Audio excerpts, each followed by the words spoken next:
শোনো, আমি জানি আমাদের আর কোনো সম্পর্ক নাই, আমাদের মধ্যে সবকিছুই বদলায় গেছে। আর হ্যাঁ, তোমার অনেক অনেক ধন্যবাদ।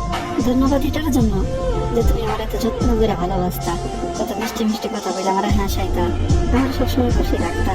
হয়তো তুমি জানোই না তুমি ওই মানুষ যে আমার ভালোবাসার মানে বোঝাইছো, আর সাথে হারানোর ভয়ও।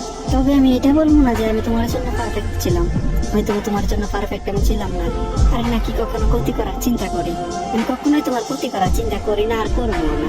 তবে যদি কখনো আমার কোনো কথাই, আমার কোনো বিহেভিয়ারের কারণে তোমার কষ্ট লাগে, তাহলে ওই সব কিছুর জন্য আমি লজ্জিত। যদি পারো কখনো আমরা ক্ষমা করে দিও। আর তোমার ব্যক্তিগত জীবনে আর কখনোই বাধা হইয়া দাঁড়াবো না। তোমার কখনো বলবো না এটা করো না ওইটা করো না। তোমার যারা ভালো লাগে, তুমি যার সাথে খুশি থাকতে পারো, তুমি তারে নিয়েই থাকো, সমস্যা নাই আমার কোনো। তবে এই কথাটা মনে রাখো, তুমি আমার জীবনে এমন একজন ছিলা যারা আমি কখনো আর পাবো না, আর কখনো ভুলতে পারবো না।